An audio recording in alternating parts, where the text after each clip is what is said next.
La pandemia sigue causando estragos en todo el mundo, pero actualmente Estados Unidos y Latinoamérica y el Caribe son las regiones más afectadas. En esta última, el domingo, se sobrepasó la barrera de los 200.000 muertos. Muchos colegios están cerrados y los hospitales desbordados. Por eso, derechos fundamentales como la educación y la asistencia sanitaria no se están cumpliendo en muchos países de América Latina y el Caribe. Bienvenidos a este especial coronavirus. Soy Paco Furio. Bolivia dio por terminado el año escolar de forma anticipada ante el incremento de casos de COVID-19. Se suspenderán incluso las clases virtuales por falta de recursos y conectividad en las zonas rurales. La medida que entra en vigor este lunes supone la promoción automática de los estudiantes al siguiente curso y garantiza el salario de los maestros públicos hasta fin de año. En Colombia, los colegios rurales también han tenido que cerrar sus puertas, mientras en las principales ciudades las instituciones educativas pudieron cambiar las clases presenciales por jornadas virtuales. Los colegios de las zonas rurales enfrentan una enorme falta de servicios públicos y de conexión a Internet. Pero allí los profesores hacen lo que pueden para continuar con el año escolar y han desarrollado sus propias estrategias. El agua potable no existe en Pueblo Viejo, un municipio al norte de Colombia, y la conexión eléctrica es inestable. Lo poco que podría aquí demostrar la presencia estatal son los colegios rurales, espacios de educación formal donde niños como Stephanie Niebles construyen sus sueños. Colombia es uno de los países más desiguales de Latinoamérica y los colegios rurales son la única esperanza para miles de niños de mejorar sus condiciones de vida. Ayudar a reducir esa pobreza, esa desigualdad, porque cuando una persona se educa, cuando una persona adquiere conocimientos, le mejora la calidad de vida a esa persona y a su entorno familiar.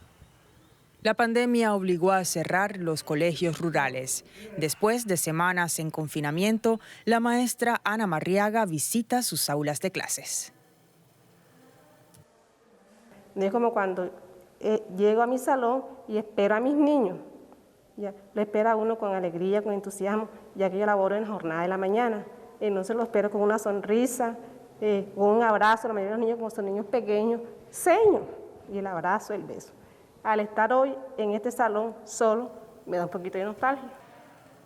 En el municipio son pocos los que tienen internet en su hogar, por lo que los docentes decidieron hacer guías de curso y entregarlas a los padres. Por eso fue que nos tocó adaptar guías fáciles, flexibles, entendibles al padre de familia o a la persona que le está guiando en la casa y que el niño pueda trabajar. Entonces, por eso fue que nos tocó replantear todo, porque el módulo está, pero como para que esté el docente ahí. Los profesores realizaron estas guías porque en los colegios rurales los estudiantes no tienen libros de cátedra y los textos son fundamentales para que los niños sigan aprendiendo. El compromiso que tenemos con cada niño, porque la idea es que aunque estemos a distancia, el niño aprenda. Pero muchos padres no podían venir al colegio a recoger el material, por lo que decidieron encargarse también de la distribución de las guías. La estrategia del mensajero pedagógico.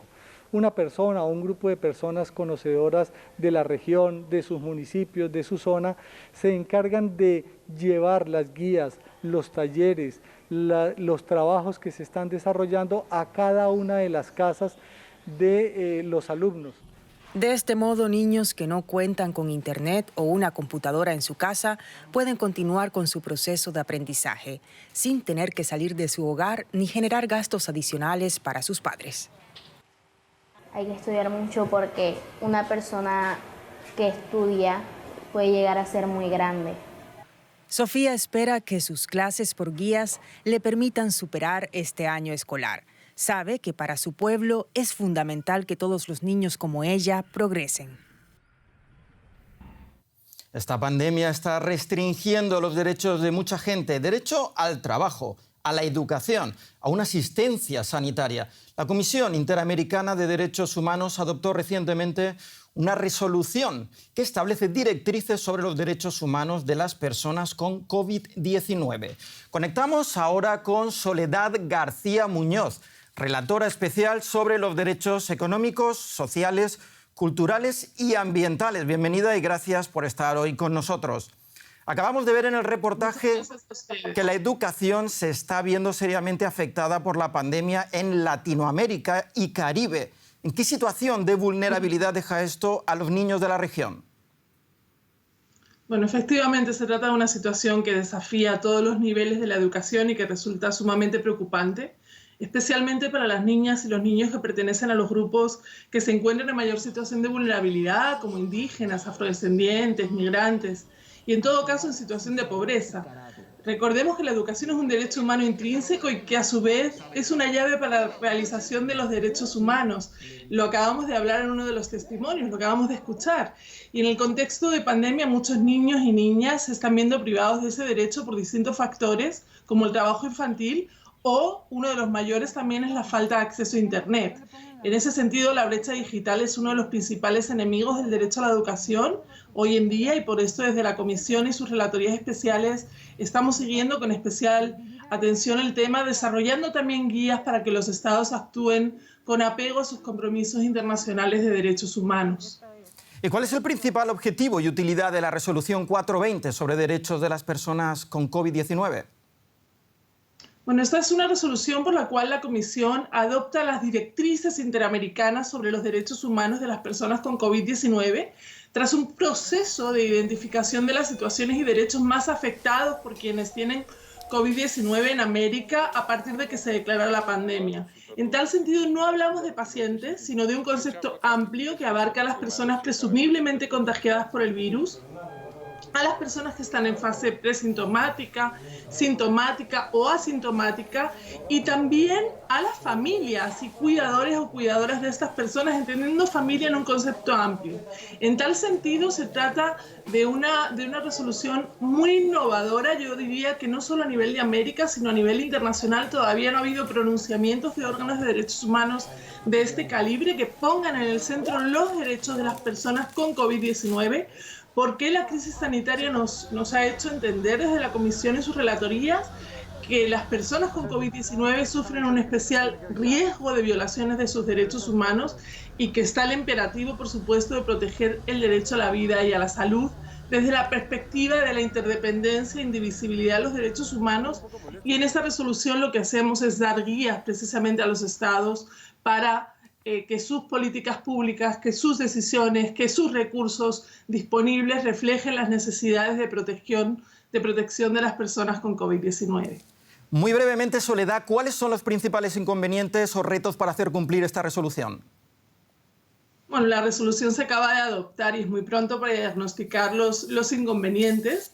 Yo creo que la gran diferencia va a estar en la actitud con que los estados y sus poderes o autoridades tomen este instrumento. Lo deseable es que lo apliquen como herramienta para gestionar la crisis sanitaria con enfoque de derechos humanos. Y hasta ahora el recibimiento de la resolución ha sido muy positivo, al igual que lo fue también la resolución 1/2020 sobre pandemia y derechos humanos, la cual ha sido muy citada inclusive por órganos nacionales del Poder Judicial, legislativos, por las instituciones nacionales de derechos humanos. Espero que lo mismo ocurra con la 42020, que además es un gran instrumento en materia de salud pública y para la comunidad científica regional, con lo cual vamos a estar dando un seguimiento cotidiano a cómo esta resolución es implementada por los estados. Queremos que sea sobre todo un instrumento útil para los estados y para todas las autoridades en todos los niveles de gobierno. Pues esperemos que así sea. Muchas gracias por esta entrevista, Soledad García Muñoz. Un placer, gracias a ustedes. Y además de Latinoamérica y Caribe, el otro gran foco de la pandemia está situado en estos momentos en Estados Unidos. Hace unos días se superó el umbral de las 150.000 muertes a causa de COVID-19. En algunos estados los hospitales están saturados y las funerarias no dan abasto. Para Amanda y Gina, su abuelo José era como su padre. Él les enseñó todo, las ayudó a convertirse en lo que son hoy en día. Murió de coronavirus, como muchos otros en Arizona. Fue terrible dejarlo solo y tener que abandonarlo. Tienen que haberlo pasado muy mal, sabiendo que sus seres queridos no podrían estar a su lado para apoyarlo. Se tuvo que enfrentar a todos sin ayuda y no pudimos hacer nada. No sé qué decir, es muy desgarrador. Una situación demasiado familiar para Al-Asta. Luego de 38 años en el negocio de las funerarias, con la pandemia del coronavirus todo ha cambiado. Muchas familias no han podido acompañar a sus seres queridos en el momento de la muerte, cuando estaban en hospitales o en asilos donde no podían visitarlos. Hay mucha gente muriendo y es un reto emocional para las familias, el solo saber que no pueden estar a su lado o apoyarlos. El reto de nuestra profesión es ayudarles a lidiar con la situación y sobrellevar el duelo. A eso nos dedicamos.